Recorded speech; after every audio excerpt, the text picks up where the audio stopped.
Okay ध्यान दो, start करते हैं। देखो ध्यान दो,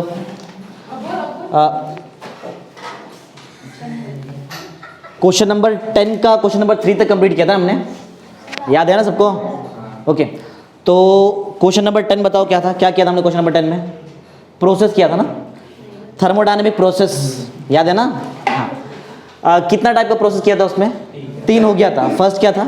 isothermal, second adiabatic, third isobaric ना। अभी फोर्थ करते हैं। एक्चुअल में ये फोर्थ और फिफ्थ क्वेश्चन नंबर 10 का ही पार्ट है क्वेश्चन, लेकिन एग्जाम में अलग अलग आता है, आइसोकोरिक अलग आएगा, रिवर्सिबल अलग आएगा, ऐसा। तो चलो स्टार्ट करते हैं। याद, कल का याद है सब कुछ ना सबको? बोलो याद है सब? ओके तो चलो पहले थोड़ा बहुत देखते हैं तुमको कुछ याद है कि नहीं, उसके बाद स्टार्ट करते हैं। बताओ फर्स्ट लिमिटेशन ऑफ थर्मोडायनेमिक्स क्या है? लिमिटेशंस ऑफ थर्मोडायनेमिक्स फर्स्ट क्या था? It deals with macroscopic property. फिर सेकंड टाइम फैक्टर पे डिपेंड नहीं करता है, और स्पीड ना, स्पीड पे भी डिपेंड नहीं करता है। Interested in initial and final state of the system, ये सब ऐसा कुछ था ना थर्ड। चलो ठीक है। हाँ, internal structure of atoms and molecules consider नहीं करते हैं, बहुत कुछ था उसमें, पाथ पे डिपेंडेंट नहीं है। हाँ चलो अभी स्टार्ट कर लेते हैं। आइसोकोरिक, देखो आइसो मतलब क्या होता है? Iso same. अभी आइसोकोरिक प्रोसेस मतलब क्या रहेगा? इसमें वॉल्यूम कांस्टेंट रहने वाला है। क्या कांस्टेंट रहेगा? ध्यान सुनो, ये पहले वाला खत्म हो गया, अभी आज यहाँ से हम लोग स्टार्ट करते हैं। आइसोकोरिक प्रोसेस मीन्स पूरा ट्रांजिशन में क्या कांस्टेंट रहेगा? बोलो वॉल्यूम। समझा? Simple. The process in which the volume remains constant throughout the transition is called as isochoric process. Choric, CHORIC ना, बराबर? अरे बोलो समझा है क्या? हाँ ये दिख रहा है यहाँ पे, बोलो स्टेटमेंट। अभी याद है ना स्टेटमेंट क्या बताया मैंने तुमको? The process in which volume remains constant throughout the transition is called as isochoric process. बोल के दिखाओ जरा, बोलो क्या था? The process in which the volume remains constant throughout the transition is called as isochoric. Okay, अगर volume constant है तो जो इनिशियल वॉल्यूम रहेगा V1, मैं क्या बोल रहा है? वॉल्यूम कांस्टेंट, तो जो इनिशियल वॉल्यूम V1 है और जो फाइनल वॉल्यूम V2 रहेगा, ये दोनों सेम सेम रहेगा कि अलग अलग रहेगा? सेम। क्यों? क्योंकि वॉल्यूम कैसा है? कांस्टेंट। अगर वॉल्यूम कांस्टेंट है तो V1 का वैल्यू किससे मैच करेगा?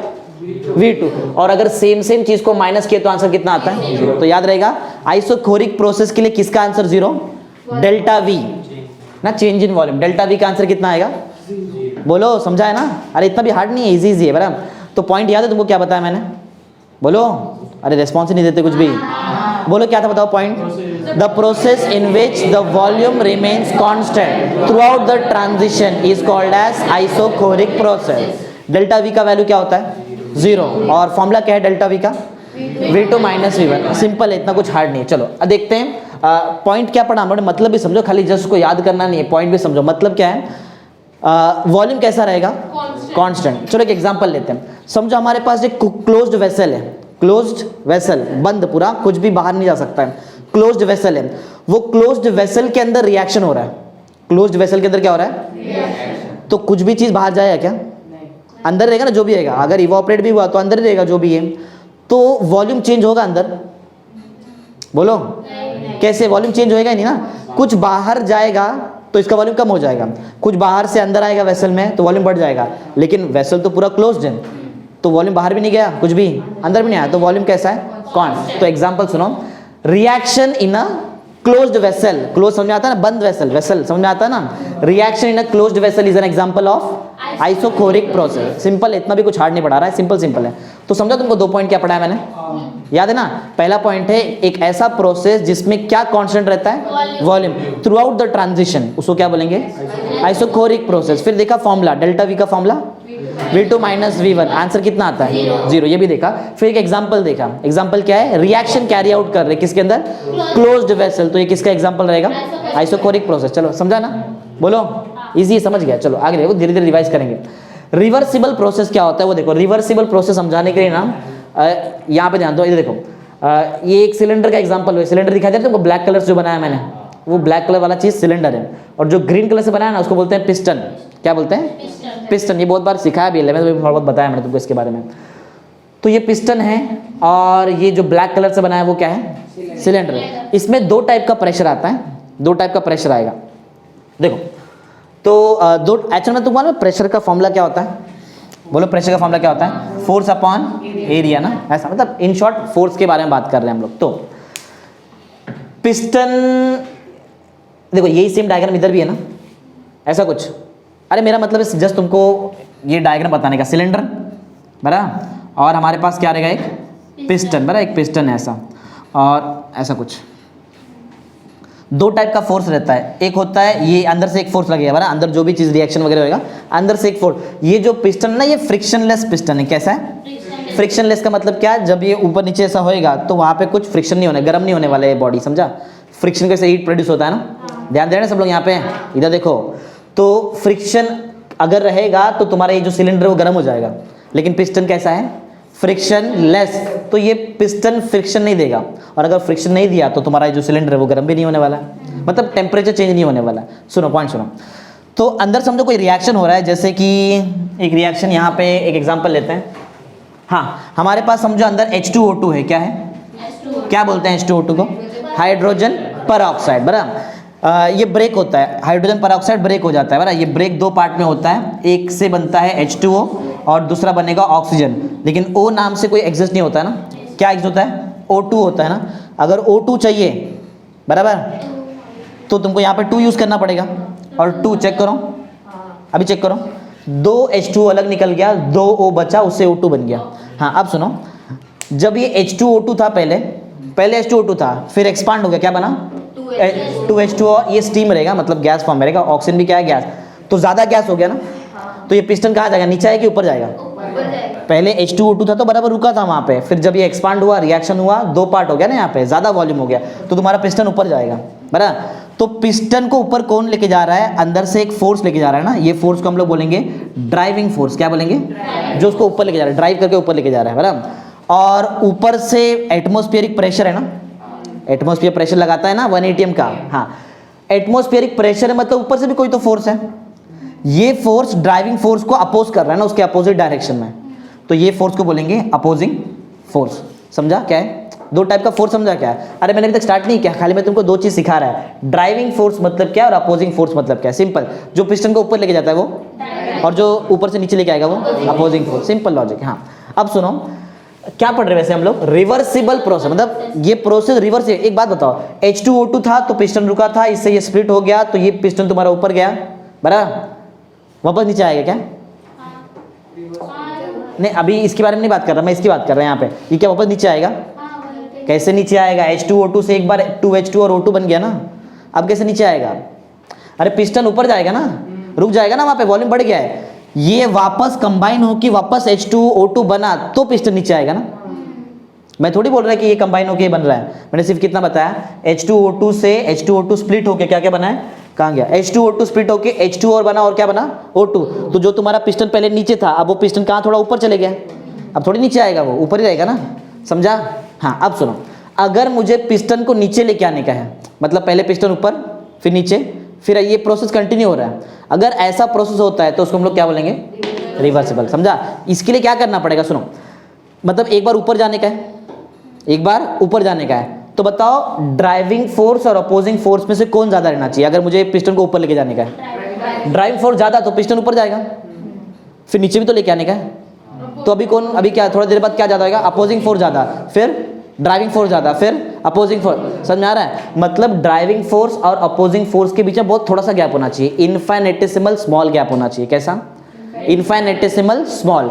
तो बहुत सिंपल सा पॉइंट है, the process in which driving force and opposing force differs by infinitesimal small value, right, that process is called as reversible process. समझा?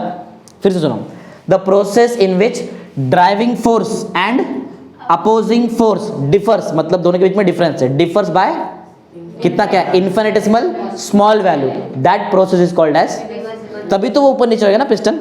और एक्चुअल में ऐसा हो सकता है क्या? मतलब ये ऐसा पॉसिबल है क्या? मतलब एक बार कुछ भी अंदर डाल दिया फिर ऐसा ऐसा हो रहा है कंटिन्यूसली, ऐसा होता है? ऐसा नहीं पॉसिबल है। समझा? मतलब ये आइडियल प्रोसेस है। आइडियल का मतलब समझ में आता है? इमेजिनरी। समझा? ऐसा है। तो वो तो थर्ड पॉइंट है। पहला पॉइंट बताओ, तुमको याद है क्या जो मैंने बताया? बोलो। वही लिखा है, देखो तुम्हारा फर्स्ट पॉइंट पढ़ो, फर्स्ट पॉइंट पढ़ो। It is the process in which driving force and opposing force differs from each other by infinitesimal. मतलब तो वही है ना जो मैंने बताया, बोलो समझा है क्या? याद रहेगा पॉइंट? याद रहेगा ना? बोलो जरा बिना देखे बोलो। It is the process in which driving and opposing force differs by infinitesimal small value। बोलने का सब लोग, नहीं तो नहीं याद होएगा। समझा ना सबको ये चीज? बोलो समझा है ना? पहले का याद है क्या वो? आइसोकोरिक याद है? बोलो क्या था बताओ आइसोरे? The process in which the volume remains constant throughout the transition is called as isochoric process। Delta V का फॉर्मूला? आंसर? एग्जाम्पल याद है? क्या था example? Reaction in a closed vessel is an example of isochoric process. इसका point बताओ, first point. It is a process in which driving force and opposing force differs by infinitesimal small value. याद रखने का, on the spot याद करो, इधर आया मतलब ऑन द स्पॉट याद करने का। समझा पॉइंट क्या है? बोलो समझ गया? ओके। ये प्रोसेस अगर होगा भी तो बहुत स्लो होने वाला है। एक्चुअल में तो ऐसा आइडियल ही है, ऐसा पॉसिबल ही नहीं है।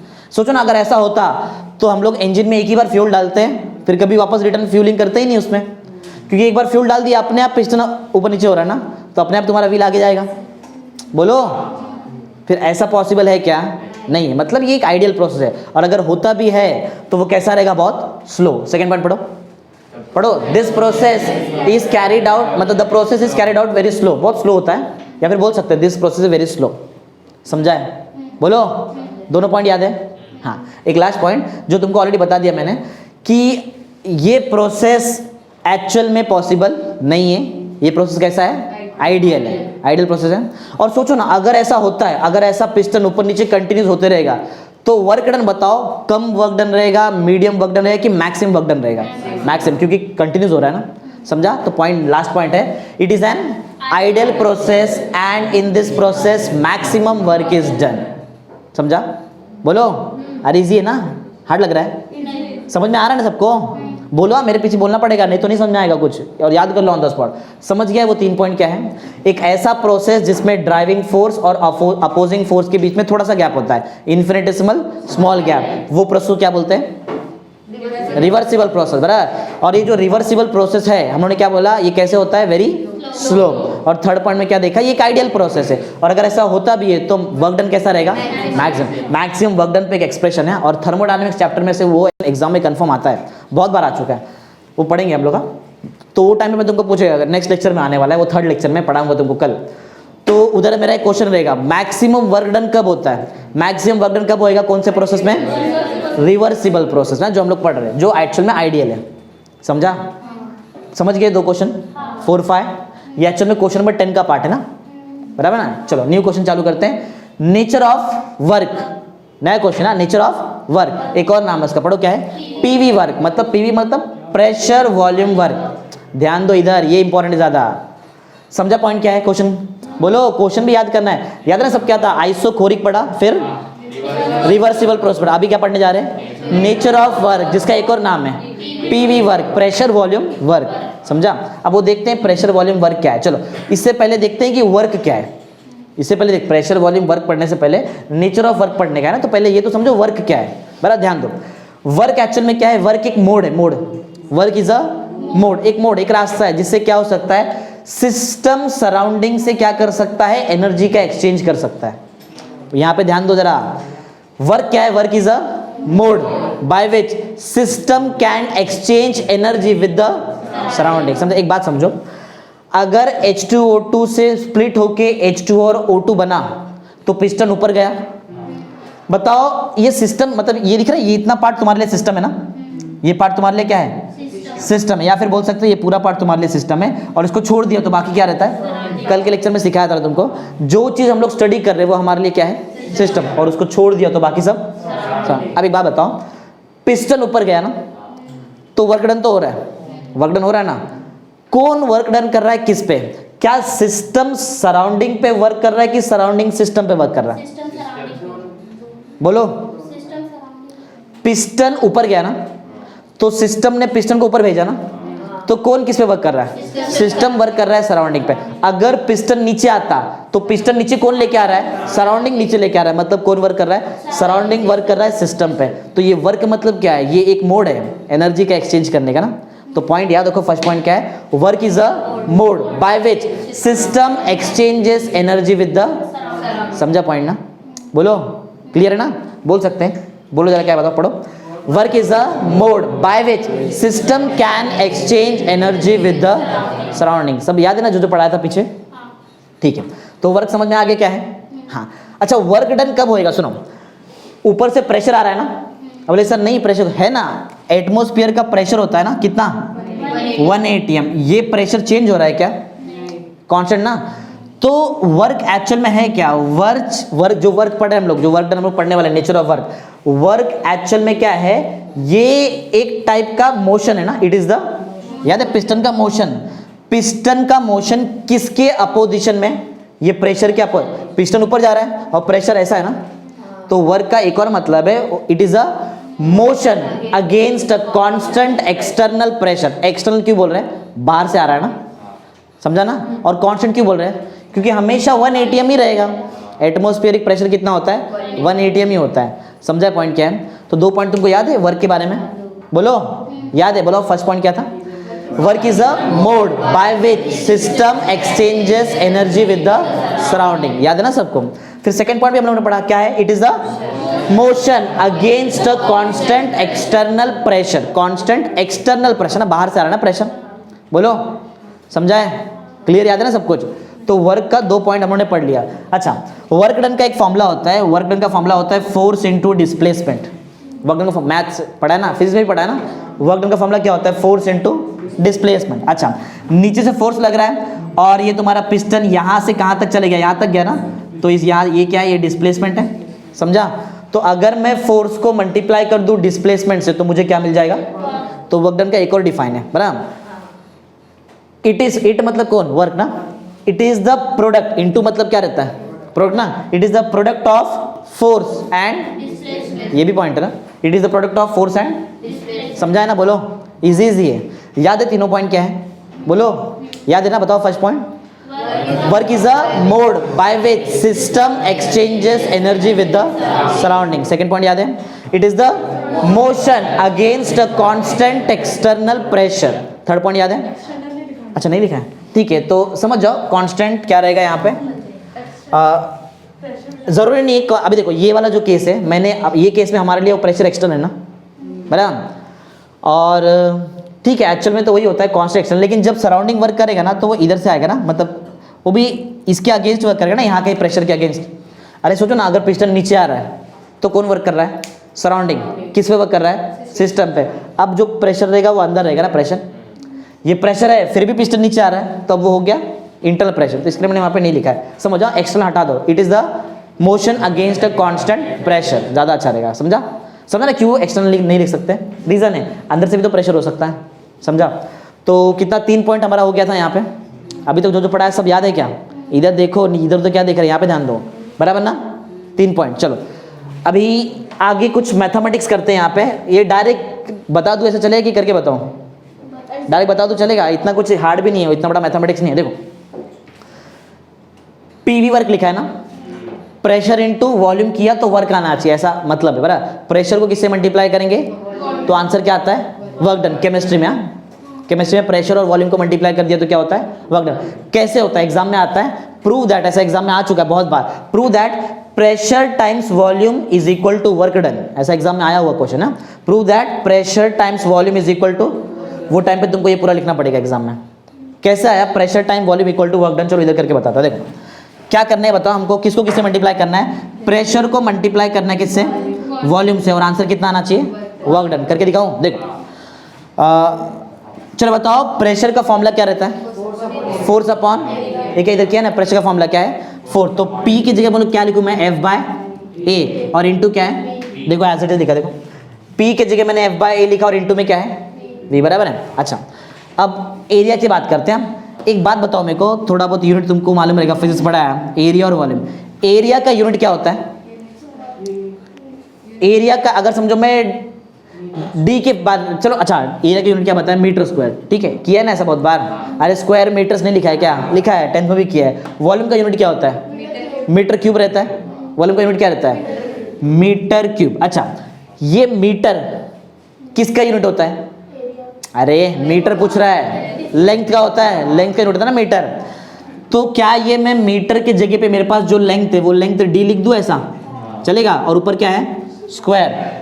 मीटर के जगह पे क्या लिख रहे हैं हम लोग, डी। डी समझ में आ रहा है क्या है, अरे पिस्टन जब नीचे से ऊपर गया तो उसने जितना भी डिस्टेंस कवर किया वो हमारे लिए डी है, समझा। देखो यहाँ पे लिखा भी है ना मैंने, पिस्टन यहाँ से यहाँ पे गया, तो मीटर के जगह पर हम लोग क्या लिख रहे थे, डी। तो ये क्या बन जाएगा, अच्छा तो बताओ एफ तो एज इट इज है, ए की जगह में क्या लिख सकता है, डी स्क्वायर, और वी के जगह क्या लिख सकता है, ये दिखाई दे रहा है तुमको, यही चीज मैंने यहाँ पे लिखा है, देखो ए के जगह पे डी स्क्वायर लिखा है और वी के जगह पे, इतना तो आता रहेगा ना तुमको मैथ्स।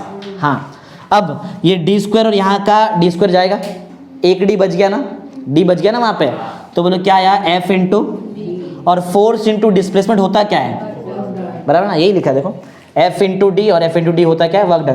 तो प्रेशर टाइम्स वॉल्यूम एक्चुअल में क्या होता है, प्रूफ कर दिया ना। बोलो हार्ड नहीं है, इतना इजी है ना, याद हो जाना चाहिए। P इंटू वी लिखा, फिर P की जगह पे क्या लिखा, F बाय ए की जगह पे क्या लिखें, वी डी स्क्वायर, और V की जगह पे D cube, D square cancel, एक डी बचा ना, F इंटू डी क्या होता है W ना। देखो यहाँ पे P इंटू वी का आंसर क्या रहता है W, याद रहेगा ना। हाँ बताओ P क्या था हमारे लिए, P क्या है प्रेशर, V क्या है W क्या है, D क्या रहेगा D डिस्प्लेसमेंट, वो जो ऊपर गया ना, ये केस में डिस्टेंस डिस्प्लेसमेंट सेम सेम रहेगा ना, स्ट्रेट लाइन है ना, समझा ना। बोलो क्या कैसे किए हैं, बोलो क्लियर है अभी तक जो जो पढ़ा है। सबसे पहले क्या पढ़ा हम लोगों ने, आइसोकोरिक, फिर रिवर्सिबल प्रोसेस, फिर क्या पढ़ा, नेचर ऑफ वर्क, इसको एक और क्या बोलते हैं, इसका नाम पीवी वर्क का। पीवी वर्क अलग है और एक्सप्रेशन फॉर पीवी वर्क अलग है, ये एग्जाम में कंफ्यूज नहीं होने का। ये भी पीवी वर्क है, ये पीवी वर्क ये भी है, लेकिन ये पीवी वर्क का एक्सप्रेशन है, मैथमेटिकल एक्सप्रेशन, और ये सिंपल थियरी है उसका पीवी वर्क का। समझा क्या है क्वेश्चन, क्लियर है। तो अभी तक सब कुछ याद रहेगा तुमको जो जो पढ़ा है मैंने, बराबर है। तो बताओ आइसोकोरिक का डिफाइन क्या था, the process in which volume remains constant throughout the transition is called as isochoric process. Reversible process का डिफाइन बताओ, बोलो the process, it is a process in which driving and opposing force differs by infinitesimal small value, ये भी याद है। Work का define बताओ, work is a mode by which system exchanges energy with the surrounding. Work का दूसरा define बताओ, it is the motion against a constant pressure, external internal नहीं है, समझा।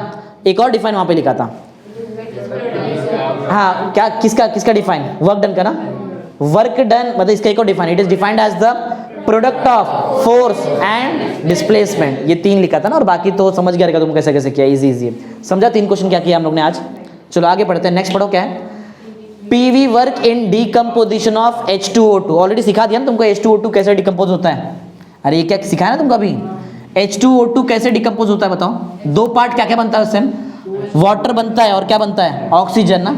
वो रिएक्शन करके बताओ क्या तुमको मैं, कि समझ गया है, ठीक है। चलो एक बार फिर भी देख लो, क्या है हमारे पास H2O2 है, नाम बताओ, हाइड्रोजन पर ऑक्साइड। मालूम है क्वेश्चन क्या पढ़ रहे हैं हम लोग, क्या पढ़ रहे हैं, decomposition, PV work in decomposition of H2O2, exam में आ सकता है, ये नया सिलेबस का नया पार्ट है बराबर। चलो तो H2O2 को मैं डिकम्पोज करता है, H2O2 बना किससे था मालूम है, वाटर और ऑक्सीजन से बना था। H2O2 किससे बना था, वाटर और, तो अगर इसको तोड़ेंगे तो क्या मिलेगा, वाटर और ऑक्सीजन, जो जिससे बना रहता है उसको तोड़ेंगे तो वही मिलता है ना। हाँ तो अगर मैं H2O2 को ब्रेक करूँ, बोलो क्या मिलेगा हमको, H2 और ऑक्सीजन, लेकिन ऐसा ऑक्सीजन नेचर में एग्जिस्ट नहीं होता है, तो मुझे यहाँ पे 2 लिखना पड़ेगा ना, बराबर 2 लिखना पड़ेगा। मतलब देखो ये प्रॉपर बैलेंस है, देखो अगर ये देखो तो प्रॉपर बैलेंस है, अरे H2O और एक और हो, तो मेरे को मालूम है कि मुझे यहाँ पे 2 लिखना ही है, क्योंकि O एग्जिस्ट ही नहीं होता है, O2 ना, तो मुझे यहाँ पे डबल करना पड़ेगा ऐसा, तो 4 हाइड्रोजन ना, इधर तो 2 ही है, 2 कर दूँ 4 हाइड्रोजन, देखो पूरा बैलेंस हो गया, बराबर ना।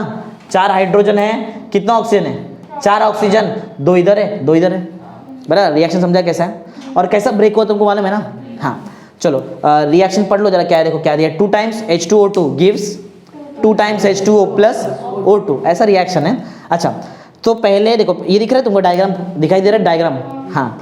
तो एक सिलेंडर है मेरे पास, बराबर, सिलेंडर में वो दिख रहा है ग्रीन कलर का पिस्टन लगा है, पिस्टन के ऊपर कुछ तो मास रखा है, देखो दिख रहा है क्या, ब्लॉक्स, देखो यहाँ पे पिस्टन के ऊपर कुछ तो मास रखा है वहाँ पे। एक बात बताओ, H2O2 ब्रेक होके दो पार्ट बन रहा है ना, तो अंदर जो गैस है उसका वॉल्यूम बढ़ेगा कि कम हो जाएगा, बढ़ जाएगा, तो ऑब्वियसली कि तुम्हारा पिस्टन ऊपर जाएगा, बराबर है, पिस्टन ऊपर जा रहा है। अच्छा, जब पिस्टन ऊपर जा रहा है, दो तीन क्वेश्चन का आंसर दो, कौन किस पे वर्क कर रहा है, सिस्टम वर्क कर रहा है सराउंडिंग पे, क्योंकि पिस्टन ऊपर गया, समझा, ये चीज मालूम है, ओके, यही ऑलमोस्ट, और कुछ नहीं। पढ़ो जरा पॉइंट पढ़ो।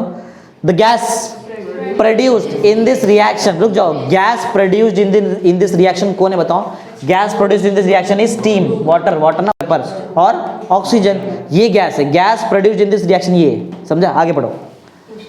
पुशेस द पिस्टन, पिस्टन को ऊपर पुश करेगा, पुशेस द पिस्टन कहां पे, सो दैट द मास इन, हाँ, सो दैट द मास, ये दिख रहा है जो मास है ऊपर रखा हुआ है, वो सराउंडिंग में आ गया ना, वो क्या हो गया, उसको रेस ऊपर कर दिया ना हम लोगों ने, समझा, अरे इजी पॉइंट है, इतना भी हार्ड नहीं है, पॉइंट समझा क्या है, क्या होता है बताओ यहाँ पे, the gas produced in the reaction क्या करता है, पुशेस द पिस्टन, बराबर, पुशेस द पिस्टन, हाँ, और कैसे, so that the mass in the surrounding is raised, अरे बोलो, इजी पॉइंट है, इतना भी हार्ड नहीं है, बोल सकते हैं, बोलो जरा बताओ, क्या था बताओ, the gas produced in this reaction pushes the piston, बराबर, क्या करने के लिए, so that the mass in the surrounding is raised, simple point है, हाँ। आगे नेक्स्ट पॉइंट, जब ये हम लोग मास को ऊपर लिफ्ट कर रहे हैं तो कोई तो वर्क कर रहा है, कौन वर्क कर रहा है, सिस्टम, किस पे वर्क कर रहा है, सराउंडिंग पे वर्क कर रहा है, वर्क कर रहा है मतलब कुछ तो एनर्जी का एक्सचेंज हो रहा है, कुछ तो एनर्जी का एक्सचेंज हो रहा है, उसके बारे में ये पॉइंट पढ़ो, point number 2, in lifting the mass, mass को ऊपर लिफ्ट कर रहे हैं ना, ध्यान दो इधर, इन लिफ्टिंग द मास क्या होता है, system loses energy, system energy को लूज कर रहा है, कैसे मालूम पड़ा सिस्टम एनर्जी को लूज कर रहा है, जो इंसान, देखो सिंपल सा एग्जांपल है, समझो यहाँ पे एक बहुत बड़ा ब्लॉक रखा है, ब्लॉक है समझो ऐसा, और कोई समझो एक XYZ पर्सन है, वो ये ब्लॉक को एक जगह से उठा के कहीं दूसरी जगह पे लेके जा रहा है, तो किसका एनर्जी कम होने वाला है, ये पर्सन का ना, क्या ब्लॉक का एनर्जी कम होएगा, पर्सन का एनर्जी कम होएगा ना, तो वो ये जैसा यहाँ पे, जैसा ये केस है, वैसे बताओ यहाँ पे कौन वर्क कर रहा है, तो सिस्टम का एनर्जी कम होएगा ना, और किसका एनर्जी बढ़ेगा, क्योंकि सराउंडिंग में वर्क कर रहा है ना, समझा ना पॉइंट, वही पॉइंट है, पढ़ो और फिर से पढ़ो, in lifting the mass system loses energy, system का एनर्जी कम हो जाएगा, right, system loses energy to the surrounding, मतलब खुद लूज हुआ और सामने वाले को दे दिया एनर्जी, राइट ना, हाँ। और इसका एक और मतलब है, और it performs work on, it मतलब कौन, system perform work on the, समझा मतलब क्या है, अरे इजी है ना, याद रहेगा ना, बोलो क्या बताओ, पॉइंट बिना देखे बताओ, in lifting the mass system loses energy to the surrounding, और इसका एक और मतलब है, और किधर गया, हाँ, और it performs work on the surrounding, simple logic है। चलो तो आते हैं नेक्स्ट पॉइंट पे। एक बात बताओ, वो पिस्टन कैसा था, पिस्टन का एक प्रॉपर्टी बता दो, फ्रिक्शनलेस, मतलब हीट जनरेट होने वाला है क्या, नहीं ना, टेम्परेचर में कोई चेंज वेंज नहीं आने वाला है, तो वैसे ही अगर टेम्परेचर में कोई चेंज नहीं आता है, हीट का कोई ट्रांसफर नहीं हो रहा है, तो वो टाइम पे ऐसा बोल सकते हैं कि जो भी वर्क हुआ, देख रहे, work done by the system on the surrounding, system work कर रहा है किस पे, ये कब होएगा मालूम है, सिर्फ एक कंडीशन है, तभी होने वाला है, जब हीट नहीं बनेगा, तो हीट प्रोड्यूस नहीं हो रहा है तो, और हीट कब प्रोड्यूस नहीं होएगा, जब फ्रिक्शनलेस रहेगा पिस्टन, तो अगर पिस्टन की वजह से फ्रिक्शन होता है तो हीट बनेगा, समझा, पढ़ो, बहुत इजी पॉइंट पढ़ो,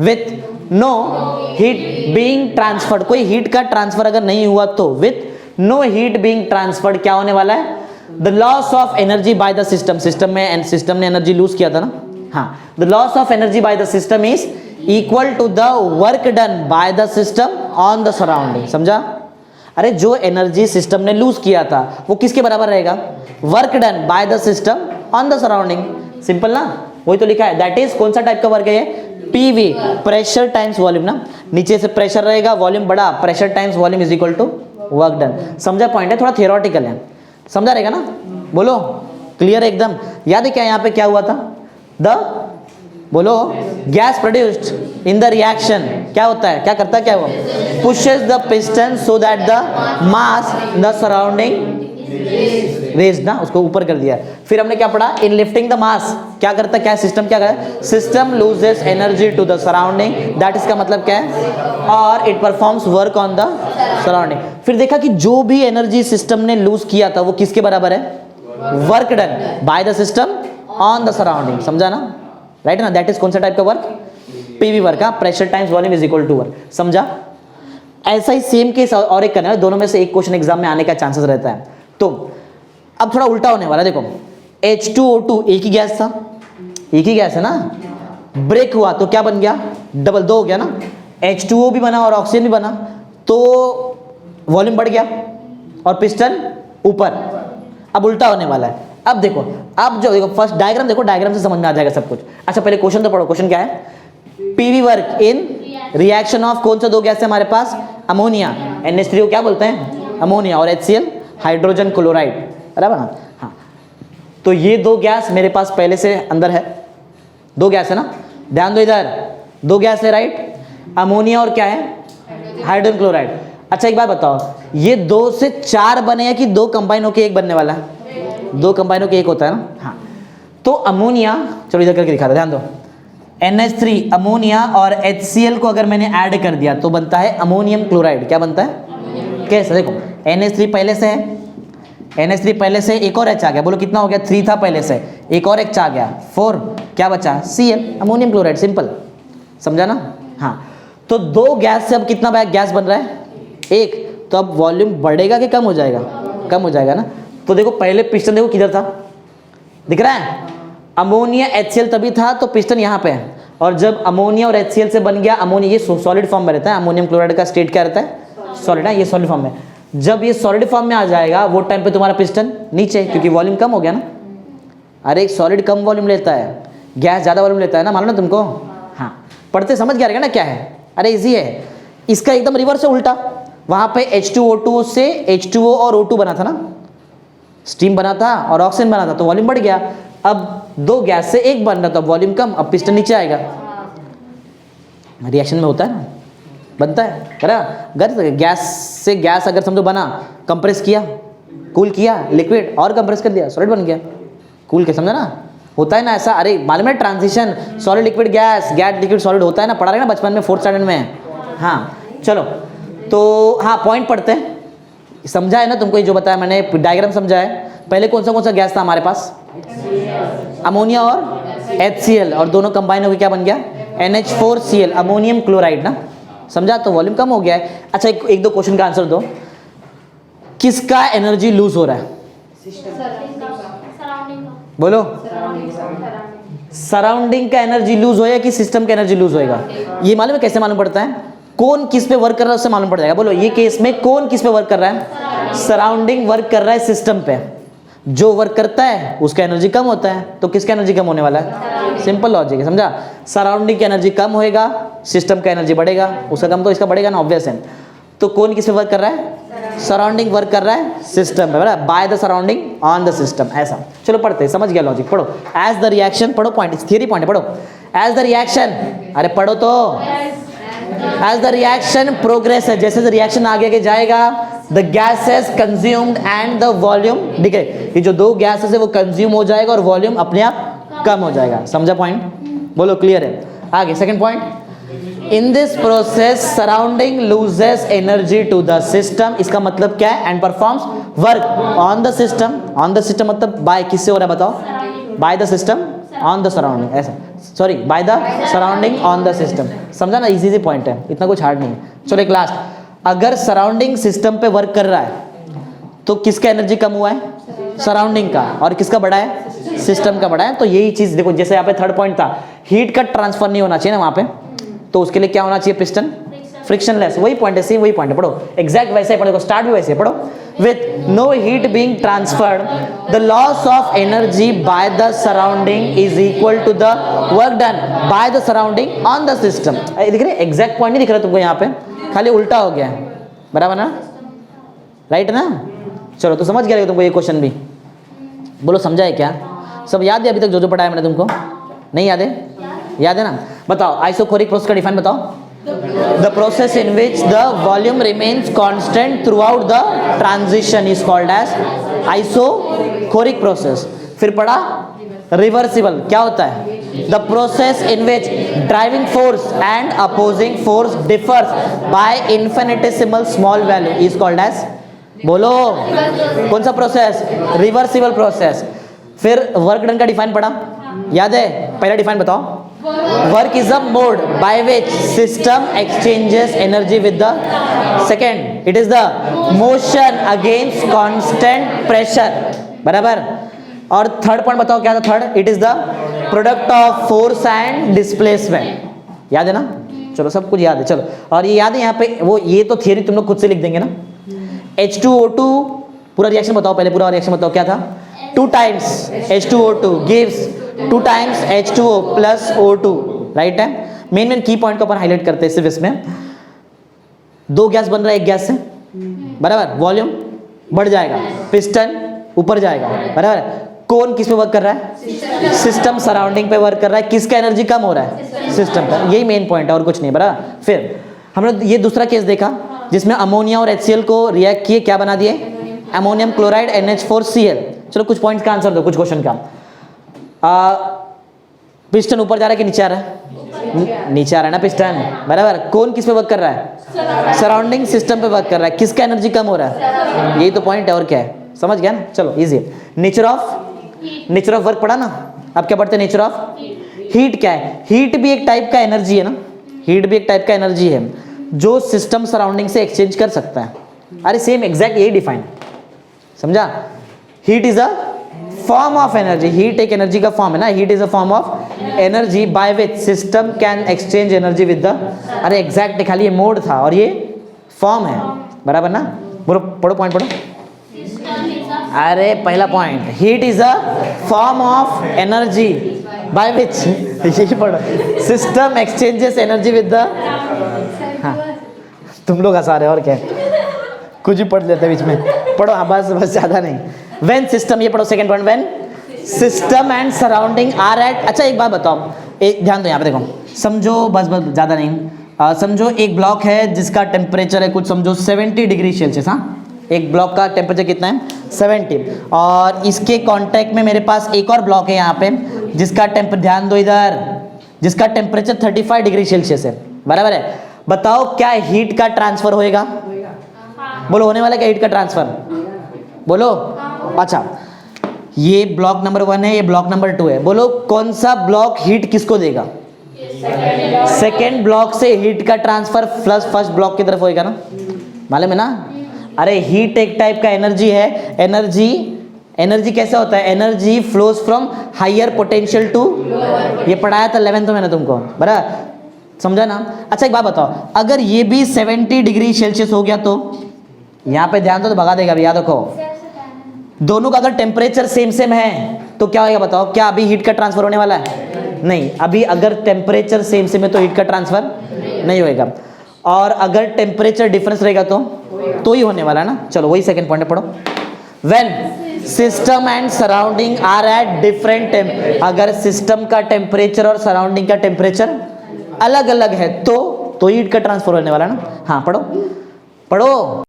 the heat either flows from in और आउट ना, अरे अंदर भी आ सकता है हीट। सोचो अगर सराउंडिंग का टेम्परेचर ज़्यादा है, बराबर है, एक एग्जांपल लेते हैं। समझो सराउंडिंग टेम्परेचर अभी जैसे कि 25 डिग्री सेल्सियस, बराबर, 25 डिग्री सेल्सियस हमारा सराउंडिंग का टेम्परेचर है।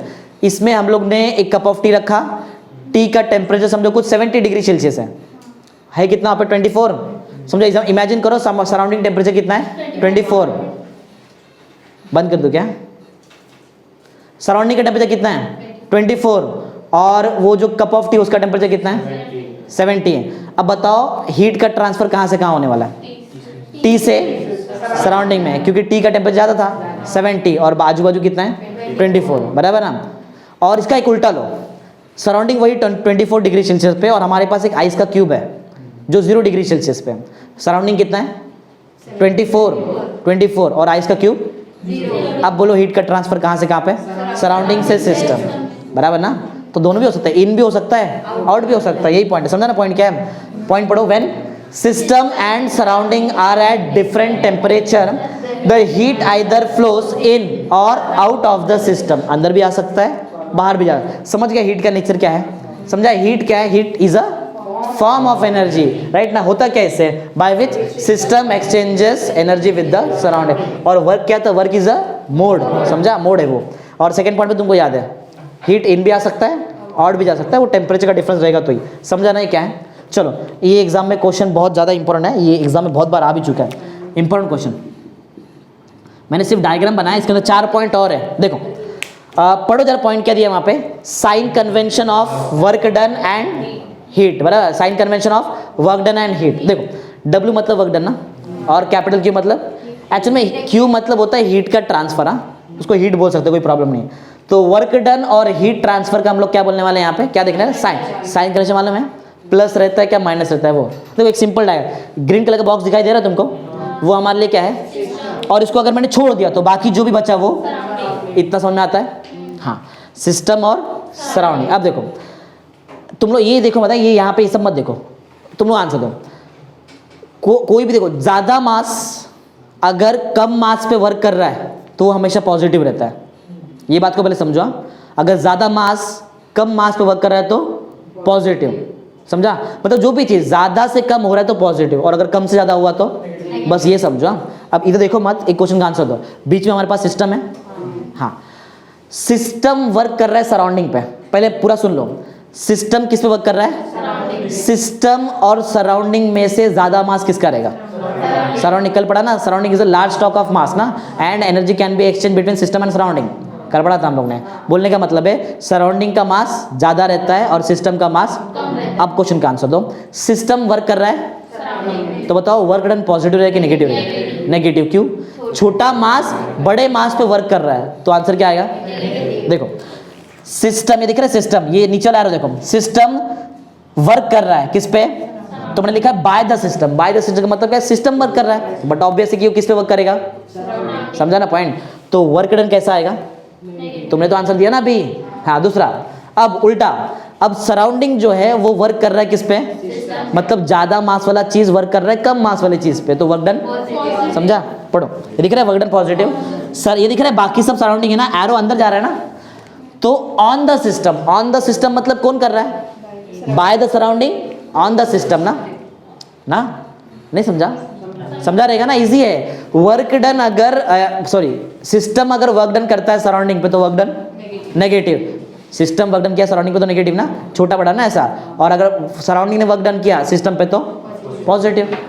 अब समझा, वर्क डन समझ गया, दोनों से पढ़ना है, क्यू भी पढ़ना है, हीट ट्रांसफर भी जरा समझो। देखो वही सेम लॉजिक है, अगर सराउंडिंग से हीट आ रहा है तुम्हारे सिस्टम में तो बताओ क्यू का आंसर पॉजिटिव कि नेगेटिव, पॉजिटिव, अरे सराउंडिंग से आ रहा है ना, जो भी चीज सराउंडिंग ने किया वो पॉजिटिव, वो वर्क डन किया तो भी वर्क डन पॉजिटिव, उसने हीट दिया तो भी हीट पॉजिटिव, तो देखो क्यू कैसा है, क्यू मतलब क्या, हीट, बराबर, हीट एब्जॉर्ब ना, हीट एब्जॉर्ब समझ में आ रहा है क्या, अरे हीट एब्जॉर्ब करेगा सिस्टम तो कहां से एब्जॉर्ब करेगा, सराउंडिंग से एब्जॉर्ब करेगा ना, तो हीट अंदर आ रहा है, कहां से आ रहा है, किस में आ रहा है, तो अंदर आया ना, तो हीट कैसे है, पॉजिटिव, उल्टा। अच्छा अब अगर समझो हीट इवॉल्व हो रहा है, मतलब सिस्टम हीट दे रहा है किसको, तो बताओ हीट नेगेटिव ना, जो भी चीज सिस्टम करेगा वो नेगेटिव, जो भी चीज सराउंडिंग करेगा वो पॉजिटिव, यही लॉजिक है, समझ गया रहेगा ना। तुमको कुछ पॉइंट लिखना पड़ेगा, 4 पॉइंट है इसमें। प्लस डब्ल्यू का मतलब क्या है, प्लस डब्ल्यू का मतलब क्या है, वर्क इज डन, पूरा बताओ, work is done by the surrounding on the system, plus W ना। माइनस डब्ल्यू का मतलब क्या है, work is done by the system on the surrounding, समझा, ये 2 पॉइंट हो गया। पहला पॉइंट समझा, प्लस डब्ल्यू का आंसर लिखना है, मैंने लिखा नहीं है, तुम्हारा काम है वो। प्लस डब्ल्यू का मतलब क्या है, work is done by the system, bye the surrounding on the system, और माइनस डब्ल्यू का मतलब work is done by the system on the surrounding ना। चलो हीट का भी ऐसी है, बराबर ना। प्लस क्यू का मतलब क्या होता है, हीट एब्जॉर्ब, समझा, समझा क्या है ना, और माइनस क्यू का मतलब हीट इवॉल्व या फिर हीट रिलीज, एक ही बात है, समझ गया वो 4 पॉइंट। तुमको क्या लिखना है, plus W minus W plus Q minus Q, clear ना। नेक्स्ट क्वेश्चन पढ़ो, अभी ये थोड़ा मैथमेटिक्स है, पढ़ो क्या है, एक्सप्रेशन फॉर पीवी वर्क, बराबर। अभी हमको प्रूफ करना है कि पीवी, इस पे हम लोग न्यूमेरिकल सॉल्व करेंगे कल, इस पे न्यूमेरिकल सॉल्व होने वाला है, प्रेशर वॉल्यूम वर्क पे टाइप 1 का न्यूमेरिकल है इसमें, तो क्या प्रूफ करना है, अगर प्रेशर वॉल्यूम है तो वो वहां पे क्या होने वाला है, वर्क डन। और वर्क डन वो तो पहले भी प्रूफ किया ना हमने, pressure times volume work done होता है, लेकिन कितना वर्क डन होता है वो निकालते हैं, उसका फॉर्मूला बनाते हैं, राइट। चलो पहला पॉइंट तुमको ऑलरेडी मालूम है, बताओ वर्क डन का डिफाइन क्या था, work done is a mode by which system exchanges heat with the surrounding. अब जरा ध्यान दो, अब मैथमेटिक्स पूरा चालू हो रहा है, बहुत इंपॉर्टेंट। देखो ये दिख रहा है सिलेंडर, अंदर गैस है, बराबर। गैस का इनिशियल वॉल्यूम है V1, गैस का इनिशियल वॉल्यूम मतलब पहले गैस कितना था, इतना ही था, कितना, और पिस्टन तभी नीचे था यहाँ पे, समझा, पहले पिस्टन यहाँ पे था, तब गैस का वॉल्यूम कितना था V1, तब गैस का प्रेशर कितना था, चलो प्रेशर नहीं, प्रेशर तो वो इंटरनल प्रेशर, चलो P रहेगा ऐसा बोल सकते हैं, हाँ। तो V1 का मतलब समझा क्या है, बोलो क्या है V1, initial volume of gas, right. फिर गैस एक्सपांड हुआ, गैस एक्सपांड मालूम है कैसे होता है, एक है इधर, हाँ, जब गैस एक्सपांड हुआ तो वॉल्यूम V1 से चेंज होके क्या बन गया, V2, बढ़ जाता है ना वॉल्यूम, एक्सपांड हो तो बढ़ता है, हाँ। तो V1 समझा और V2 समझा, क्या क्या है बताओ, V1 क्या है, initial volume of the gas, V2 क्या है, final volume of the gas, समझा। एक बात और समझो, अगर इनिशियल वॉल्यूम V1 है, आंसर दो, अगर इनिशियल वॉल्यूम V1 है और अगर फाइनल वॉल्यूम V2 है तो बताओ कितना वॉल्यूम बढ़ा, V2 माइनस V1, पहले था V1 बाद में हुआ V2, तो अगर मैंने V2 में से V1 माइनस कर दिया तो जो बचा ये रहेगा ना इंक्रीज इन वॉल्यूम, समझा, बोलो समझा है क्या, हर एक पॉइंट समझो तो ही तुमको मैथमेटिक्स समझेगा। V1 क्या, initial volume of the gas, V2 final volume of the gas, बराबर। बताओ इंक्रीज इन वॉल्यूम क्या है, V2 माइनस V1, अगर मैं तुमको बोलूं चेंज इन वॉल्यूम तो भी V2 माइनस V1, समझा ना, हाँ। चलो इतना समझ में आ गया। ये D क्या है, ये D है डिस्प्लेसमेंट, D क्या है, किसका डिस्प्लेसमेंट, पिस्टन का डिस्प्लेसमेंट, पहले पिस्टन यहाँ से यहाँ पे था और यहाँ से यहाँ पे गया ना, तो D क्या है, displacement of the piston, okay. और क्या है, P जो है, P गैस का प्रेशर है, P क्या है, pressure of the gas, PEX क्या है, एक्सटर्नल प्रेशर ना, और जो कांस्टेंट रहेगा ना 1 atm ना, समझ में आ गया जो मैंने लिखा है, 4-5 चीज लिखा है, 1 2 3 4 5 लिखा है, बताओ V1 initial volume of the gas, V2 final volume of the gas, D displacement of the piston, P pressure of the gas, PEX external pressure ना, एक्सटर्नल कांस्टेंट प्रेशर ही बोल सकते हैं। समझ में आ गया डायग्राम क्या है, समझा। चलो सेकंड पॉइंट पढ़ो second point, consider gas of volume, याद है ना पहले वॉल्यूम तो V1 ही था, आगे एनक्लोज्ड इन सिलेंडर के अंदर बंद करके रख दिया है, enclosed in cylinder with a frictionless piston of area, ये जो पिस्टन है ना, पिस्टन, ये पिस्टन का एरिया कितना है, ए, याद रखो हाँ, थोड़ा मैथमेटिक्स में लगेगा ये, ए इज द, एक नया पैरामीटर, ए क्या है, A is the area of the piston, बराबर है, ध्यान दे रहे ना सब लोग यहाँ पे हैं, हाँ।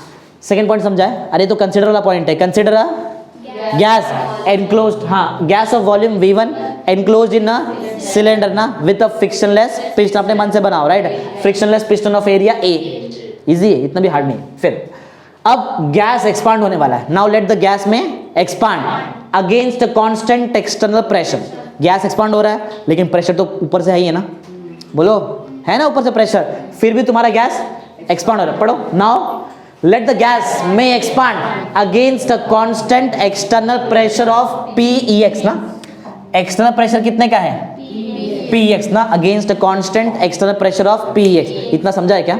सेकंड पॉइंट याद है, बोलो जरा बताओ क्या था second point, consider a gas of volume V1 enclosed in a cylinder, right, with frictionless piston of area A, समझा ना। फिर नेक्स्ट वाला पॉइंट क्या था, now let the gas may expand against a constant external pressure of PEX, इतना तक पढ़ा है, आगे देखते हैं। चलो हाँ, एक बात बताओ, अगर तुम्हारा ये पिस्टन को ऊपर जाने का है तो ड्राइविंग फोर्स और अपोजिंग फोर्स में से बड़ा कौन रहेगा, क्योंकि पिस्टन ऊपर जा रहा है।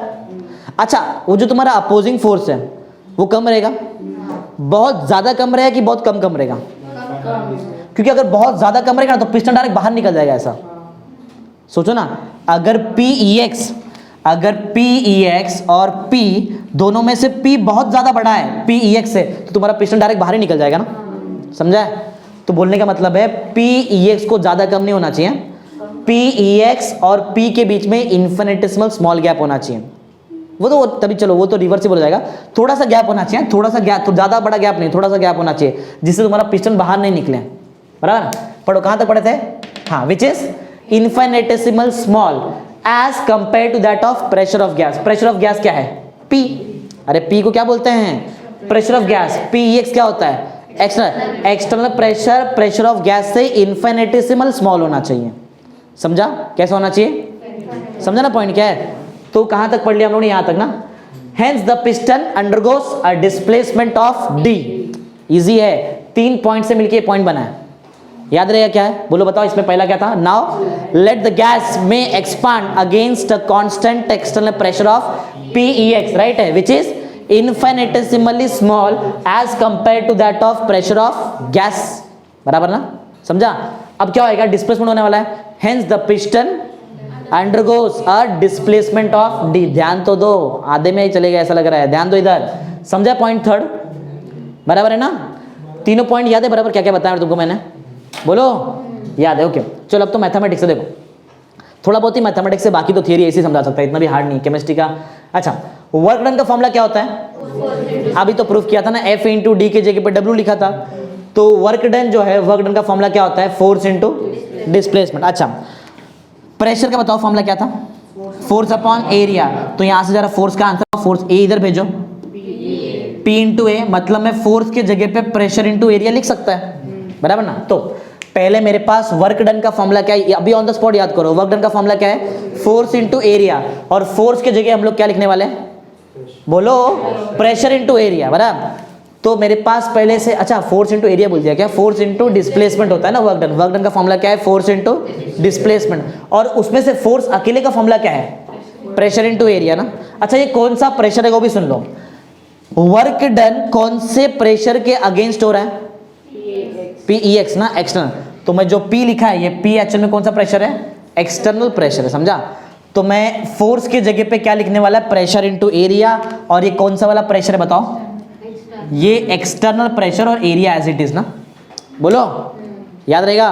वर्क डन का फॉर्मूला बोलो, फोर्स इंटू डिस्प्लेसमेंट। फोर्स का formula external pressure into area. तो वही मैंने फोर्स की जगह, देखो फोर्स का फॉर्मूला क्या है? External pressure into area. देखो वर्क डन को W से डिनोट करते हैं, राइट ना? डिस्प्लेसमेंट को D से। फोर्स का आंसर क्या है?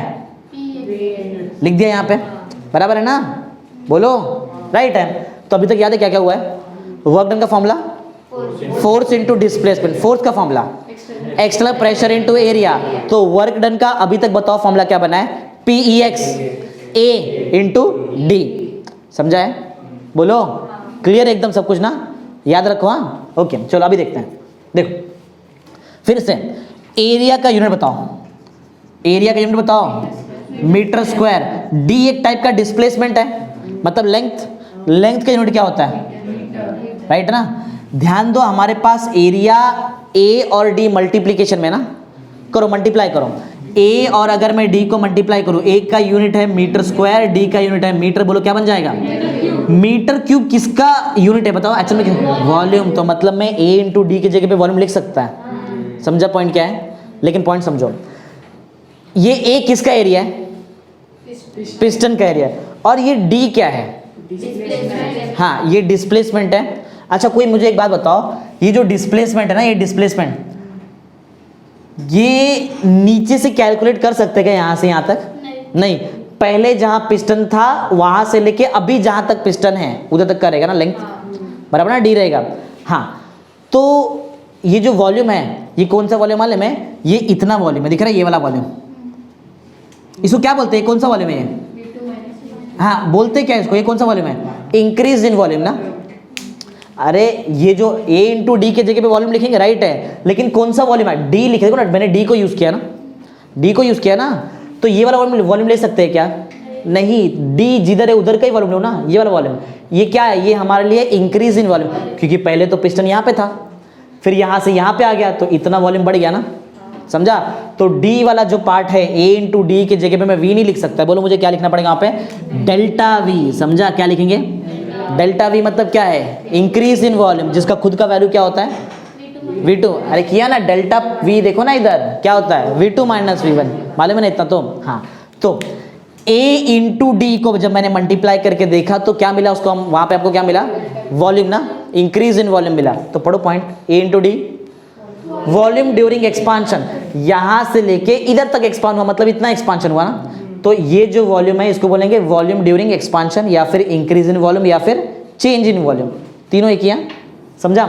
तो A इंटू डी के जगह में क्या लिखने वाला है, डेल्टा V। देखो A इंटू डी के जगह पे हम लोग क्या लिखने वाले, डेल्टा V। डेल्टा V को क्या लिख सकते हैं, V2 माइनस V1 भी लिख सकते हैं। तो मेरे पास जो इक्वेशन यहाँ पे था, इसमें चलो A इंटू डी का वैल्यू पुट कर दो, क्या पुट करेंगे, तो W एज इट इज है, P एक्सटर्नल भी एज इट इज है, A डी की जगह पे खाली क्या आ गया, इजी है, इतना हार्ड नहीं है, बहुत बड़ा मैथमेटिक्स नहीं है ये, समझा क्या किया है। फॉर्मूला याद है सब कुछ, बोलो वर्क डन का formula, force under displacement, force की जगह पे क्या लिखा था, P एक्सटर्नल इंटू A, तो W का आंसर क्या बना, वर्क डन का, वर्क डन का मेन आंसर क्या बना, P एक्सटर्नल A D, फिर A इंटू डी कितना मिला, डेल्टा V। तो बताओ अभी W का आंसर क्या है, P एक्सटर्नल डेल्टा V, बराबर है। हाँ चलो, तो यहां तक हम लोग आ गए, यहां पे दिख रहा है, यहां तक आ गए। चलो एक क्वेश्चन का आंसर दो, पिस्टन ऊपर जा रहा है ना, किसका एनर्जी लूज हो रहा है, सिस्टम। कौन वर्क कर रहा है किस पे, सिस्टम वर्क कर रहा है सराउंडिंग पे। क्वेश्चन का आंसर दो, सिस्टम कम मास वर्क कर रहा है किस पे, सराउंडिंग ज्यादा मास पे, तो वर्क डन पॉजिटिव आएगा कि नेगेटिव आएगा, नेगेटिव आएगा। तो मुझे एक्चुअल में जो मैंने P एक्सटर्नल डेल्टा V लिखा है, मुझे साथ में कौन सा साइन लिखना पड़ेगा, रीजन है मेरे पास, नेगेटिव साइन क्यों लिख रहा है, क्योंकि सिस्टम किस पे वर्क कर रहा है, अगर सराउंडिंग सिस्टम पे वर्क करता तो पॉजिटिव रहता, राइट है। समझ गया पॉइंट क्या है, ये जरा पॉइंट पढ़ो, सिंस वाला पॉइंट पढ़ो। Since system is doing work on surrounding, work done रहेगा नेगेटिव, इसके लिए मुझे P external delta V change किस में हो जाएगा, minus P external delta V। समझ में आ गया, बोलो समझ में आ गया। तो समझाओ जो W मैंने निकाला था वो W का एक्चुअल आंसर क्या है, minus P external delta V। समझा है ना, याद है पूरा, याद है ना, ये हार्ड लग रहा है, इजी है, इतना भी हार्ड नहीं। चलो कुछ क्वेश्चन का आंसर दो। डेल्टा V का मतलब मालूम है, इधर देखो, डेल्टा के V का मतलब क्या है, V2 माइनस, फॉर्मूला मालूम है ना, V2 माइनस। चलो इधर देखो, हाँ इधर मैं लिख देता हूँ और मुझे कुछ एक दो क्वेश्चन का आंसर दो। डेल्टा V का फॉर्मूला क्या बताया तुमने, इमेजिन करो मैंने डेल्टा V की जगह पे V2 माइनस V1 लिखा हुआ है यहाँ पे, राइट। अब सुनो, अगर बताओ, अगर V2 बड़ा है, अगर V2 बड़ा है और V1 छोटा है, अगर V2 बड़ा है V1 छोटा है, तो बताओ वर्क डन नेगेटिव आएगा कि पॉजिटिव आएगा, क्या आएगा, कैसे मालूम पड़ा, चलो बताता, देखो ध्यान दो। अगर V2 बड़ा है और V1 छोटा है, कोई भी बड़ा नंबर को छोटे नंबर से माइनस किया तो नंबर पॉजिटिव आता है कि नेगेटिव आता है, नंबर पॉजिटिव आता है, मतलब डेल्टा V पॉजिटिव है, लेकिन पीछे तो माइनस साइन है, तो तुम्हारा वर्क डन कैसे हो जाएगा, नेगेटिव। वही मैंने नीचे लिखा है, पढ़ो, if V2 is greater than V1, मतलब डेल्टा V तो पॉजिटिव आया, याद है क्या, डेल्टा V पॉजिटिव आया, लेकिन वर्क डन नेगेटिव, क्योंकि पीछे माइनस साइन है। एक और क्वेश्चन का आंसर दो। अगर V2 छोटा है और V1 बड़ा है, तो कोई भी छोटा नंबर को बड़े नंबर से माइनस करेंगे तो आंसर कैसे आता है, नेगेटिव ना, नेगेटिव आता है ना। तो डेल्टा V भी नेगेटिव और पीछे साइन भी, तो वर्क डन कैसा हो गया, समझा। तो वही है, नेक्स्ट पढ़ो, if V2 is less than V1, तुम्हारा डेल्टा V कैसे आएगा, बोलो ना, डेल्टा V कैसे आएगा, नेगेटिव ना, डेल्टा V नेगेटिव, लेकिन W पॉजिटिव ना, समझा, बोलो, क्लियर एकदम, ओके। अगर समझो फ्री एक्सपांशन हो रहा है, कैसा एक्सपांशन है, बोलने का मतलब है एक्सटर्नल प्रेशर है ही नहीं, वो जो दिख रहा है PEX वो है ही नहीं, मतलब जीरो है, अरे मतलब वैक्यूम के अंदर पूरा काम हो रहा है। अगर PEX का आंसर जीरो है तो W का आंसर कितना आएगा, जीरो, तो वही लिखा है for free expansion. Free expansion समझ में आ रहा है, ये पूरा गेम कहाँ पे होएगा फिर, वैक्यूम के अंदर ना। तो अगर फ्री एक्सपांशन है तो P एक्सटर्नल तो रहेगा ही नहीं, और अगर एक्सटर्नल प्रेशर है ही नहीं तो तुम्हारा वर्क डन का आंसर कितना आने वाला है, समझा। एक बार वर्क डन पॉजिटिव, एक बार वर्क डन नेगेटिव और एक बार work done zero. Work done positive कब था, V2 लेस देन V1 में। वर्क डन नेगेटिव कब था, V2 ग्रेटर देन V1 में। वर्क डन जीरो कब आ रहा है, फ्री एक्सपांशन। समझ में आ गया केस, इजी है ना, इतना भी हार्ड नहीं है, समझ गया है। क्या पढ़ा हम लोगों ने, expression for pressure times volume work done ना, पीवी वर्क का हम लोगों ने एक्सप्रेशन पढ़ लिया, याद रहेगा। इस पे न्यूमेरिकल सॉल्व करना है कल, तो याद रखो फॉर्मूला, डब्ल्यू का formula minus P external delta we, delta V का फॉर्मूला तुमको याद ही रहेगा, डेल V2 माइनस V1, समझ गया ना। चलो नेक्स्ट क्वेश्चन पढ़ते, पढ़ो नेक्स्ट क्वेश्चन क्या है, अभी तो पढ़ लिया ना। फ्री एक्सपांशन क्या है, खुद ही बताओ। फ्री एक्सपांशन का मतलब पूरा का पूरा सिस्टम कहाँ है, वैक्यूम में। अगर फ्री एक्सपांशन है तो पी एक्सटर्नल का आंसर कितना है, 0 है, तो वर्क डन कितना है, हो गया, यही तो था, यही था ना फ्री एक्सपांशन। पढ़ो फ्री एक्सपांशन मतलब पढ़ो, फ्री एक्सपांशन क्या है। फ्री एक्सपांशन मींस, ध्यान दो इधर, expansion against zero opposing force, ऊपर से कोई अपोजिंग फोर्स ही नहीं है, बराबर ना। हाँ आगे, सच एक्सपांशन ऑकर्स इन वैक्यूम में होता है ना, ऐसा पढ़ला ना तुम लोगों ने, तो आंसर दिया अभी। हाँ अगर वैक्यूम में मतलब फ्री एक्सपांशन है तो क्या वर्क डन होता है, 0 होता है ना, मतलब नहीं होता है। No work is done, work done नहीं होएगा कभी, when gas expands freely in vacuum, जब वैक्यूम में पूरा काम होएगा तो वो टाइम पे कोई वर्क डन होने वाला नहीं है, क्योंकि वर्क डन होने के लिए एक्सटर्नल प्रेशर रहना बहुत इंपॉर्टेंट है, इसके बिना वर्क डन नहीं होने वाला है, समझा है ना। हाँ तो वही आंसर लिखा है, पी एक्सटर्नल कितना रहेगा, क्यू है मालूम है, क्यू 0 बताओ, मतलब फ्री एक्सपांशन है इसके लिए। हाँ और इसका वैल्यू अगर मैंने 0 पुट कर दिया तो वर्क डन कितना आ जाता है, इजी एकदम, समझ गया रहेगा तुमको, राइट। एक थोड़ा मैथमेटिक्स वाला पार्ट है, थोड़ा याद रखने वाला पार्ट है, थोड़ा याद रखना पड़ेगा, क्योंकि कल इस पे न्यूमेरिकल सॉल्व करने का, कल का न्यूमेरिकल ये वाला फॉर्मूला और ये जो भी लिखा है ना इसके ऊपर बेस्ड है, तो ये कैसे भी याद करो, थोड़ा मैथमेटिक्स है, पूरा का पूरा मैथमेटिक्स। देखो पढ़ो जरा क्वेश्चन पढ़ो, क्या है, units of energy and work, energy और वर्क का बहुत सारा यूनिट्स वगैरह दिया है, सब तुमको याद रखना है, सबका सब याद करो। पहला क्या है, 1 जूल, 1 जूल को कैसे लिख सकते हैं, 1 kilogram metre square second raise to -2, इधर 2 याद रखो तो सामने -2 याद रखो, ऐसा याद रखने के लिए, समझा। 1 जूल का answer 1 kilogram metre square second raise to -2, याद रहेगा ना, कर लो। हाँ कल लगने वाला है सब कुछ, बराबर है। इसका ही सेम आंसर क्या है, 1 पास्कल मीटर क्यूब, पी मतलब पास्कल और मीटर क्यूब, याद हो गया, याद हो गया क्या, बोलो 1 जूल का answer 1 kilogram metre square second raise to -2, एक और आंसर है 1 पास्कल मीटर क्यूब ना, हो गया, याद हो गया ना। नेक्स्ट, अब 1 पास्कल कितना होता है, 1 पास्कल को मैं लिख सकता है 1 kilogram metre raise to -1 second raise to -2, याद कैसे रखेंगे, इधर -1 तो इधर -2 और केजी इधर तो रह गई, समझा। किसका आंसर है 1 पास्कल, 1 पास्कल का आंसर क्या होता है 1 KG metre raise to -1 second raise to -2, पहला याद है क्या, 1 जूल बताओ, 1 किलोग्राम मीटर रेज टू 2 और दूसरा सेकेंड रेज टू -2, उसका एक और आंसर है 1 पास्कल मीटर क्यूब, वापस बोलो जरा, वापस बोलो क्या था बताओ, 1 joule equal to 1 kilogram metre square second raise to -2 equal to 1 pascal metre cube, और जो अभी पढ़ाया मैंने तुमको 1 पास्कल का answer 1 kilogram metre raise to -1, metre raise to -1 और second raise to, direct double कर दो वहाँ पे, ये दो तो थोड़ा याद करना पड़ेगा, याद रखने वाला ही टॉपिक है। हाँ चलो ये वाला, ये तो एक्सप्रेशन तुमको याद है ना। हाँ प्रेशर को अगर हम लोग ने बार में लिखा है, प्रेशर का यूनिट बार भी होता है ना। हाँ प्रेशर को अगर मैंने बार में लिखा है और डेल्टा वी, वी मतलब वॉल्यूम ना, वॉल्यूम को मैंने डीएम क्यूब में लिखा है, समझा। अगर मैंने प्रेशर को किस में लिखा है, बार में, और वॉल्यूम को डीएम क्यूब में, तो वर्क डन का बताओ, ये प्रेशर बताओ किसका यूनिट क्या है, बार, और डेल्टा वी का यूनिट क्या है, मतलब यूनिट क्या है डीएम, बार डीएम क्यूब ना, तो बताओ डब्ल्यू का यूनिट क्या रहेगा, बार डीएम क्यूब ना। अरे जो आंसर रहता है वही यूनिट रहता है ना। हाँ तो पढ़ो जरा पॉइंट पढ़ो, in equation W is equal to -P external delta V if pressure is expressed in bar and delta V is expressed in dm cube, then work done has a unit of bar dm cube ना, work done किसमें हो जाएगा, बार dm cube। चलो तो देखते हैं 1 बार, देखो 2 3 है यहाँ पे, सब ये याद रखना, यहाँ 1 2 3 सिर्फ 3 ही याद रखने का, बड़ा ये 3 याद है, ये तो मैथमेटिक्स है, 3 या पहला याद है क्या तुमको, बोलो जरा, 1 जूल ना, 1 joule equal to 1 kilogram metre raise to metre square और सेकेंड रेज टू -2, एक और आगे 1 पास्कल मीटर क्यूब ना, ये 2 तो -2 ऐसे याद रखो, और नीचे -1 तो बाजू में -2। हाँ तो 1 पास्कल का answer 1 kilogram metre raise to -1 second raise to -2, बराबर। चलो एक नया पढ़ते हैं। 1 बार, इजी है, इतना भी हार्ड नहीं है। 1 बार होता है 10⁵ पास्कल। 1 बार कितना होता है?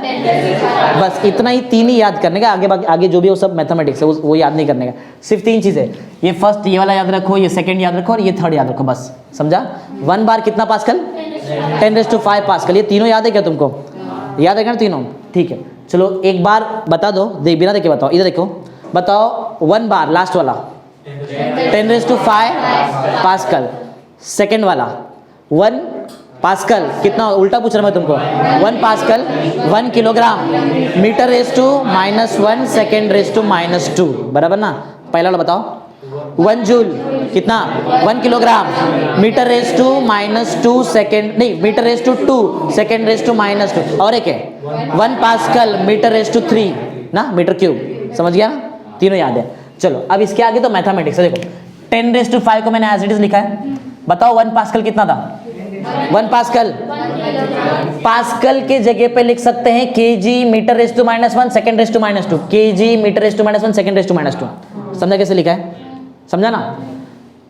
अब ये समझा नहीं, ये याद नहीं करने का है, समझा नहीं, ये तो बना के लिखा है हम लोग ने वहां पे। चलो ये एक्सप्रेशन पे जरा ध्यान दो, ये दिख रहा है, ये जो मैंने बनाया 1 बार का एक और आंसर है। देखो 1 बार का आंसर तुम लोग 10⁵ पास्कल लिख सकते हैं, तो 10⁵ को एज इट इज रखो, पास्कल के जगह पास्कल का यूनिट डालो। क्या है unit? KG metre raise to -1 second raise to -2।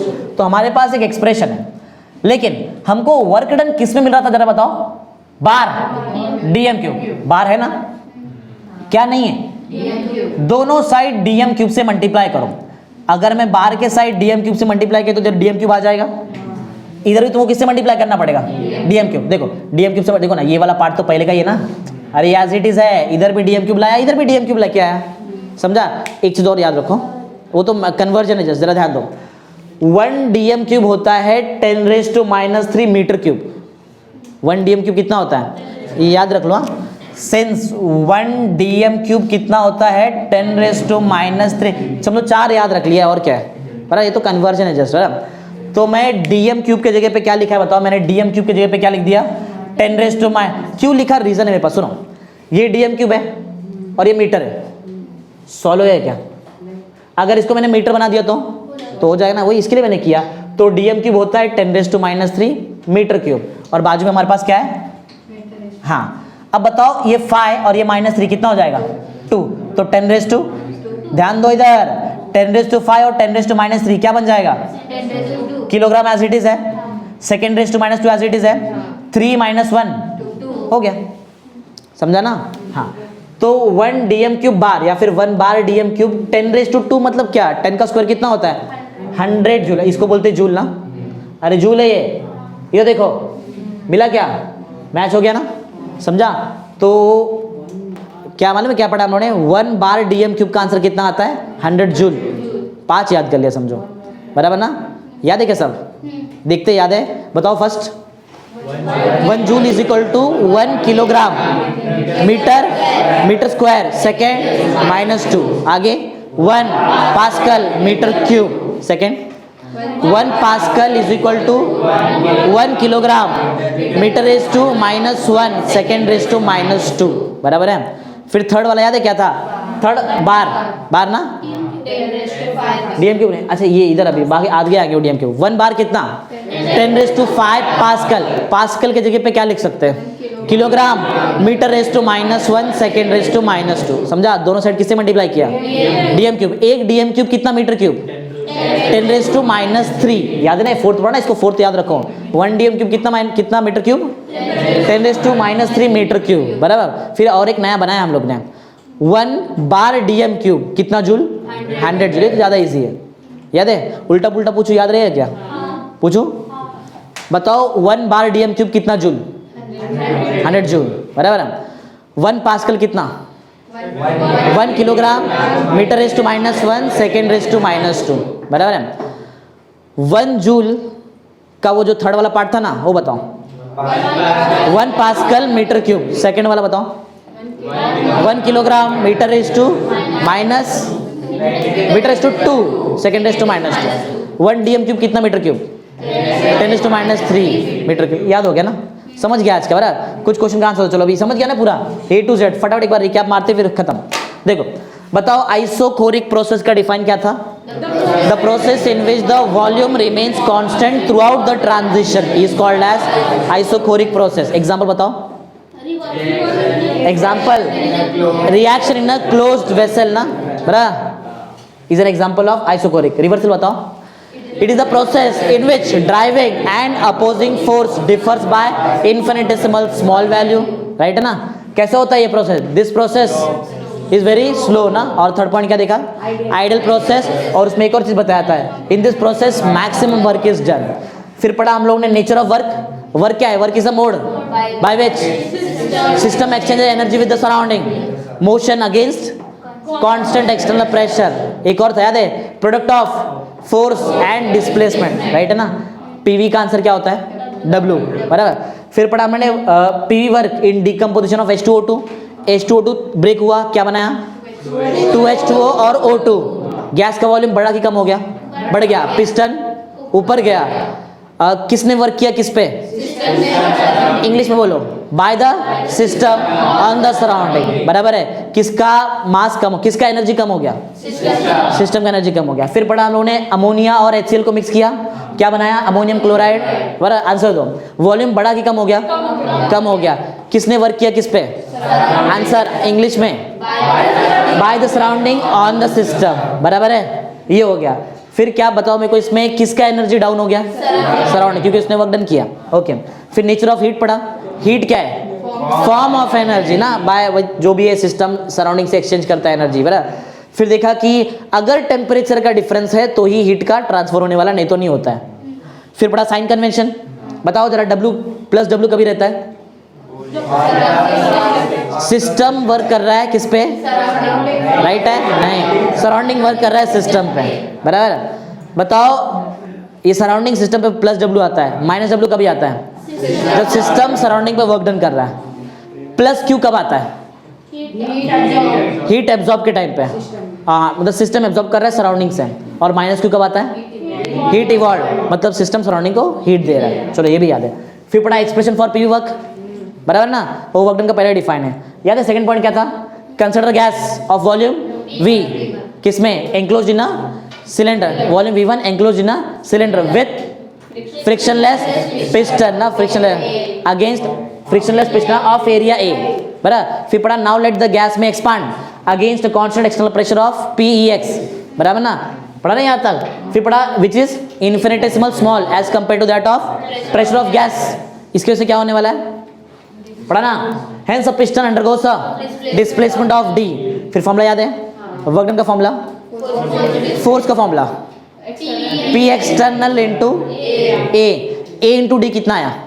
Delta V, समझा? फिर तुम्हारा जो वर्क डन का फॉर्मूला क्या बना?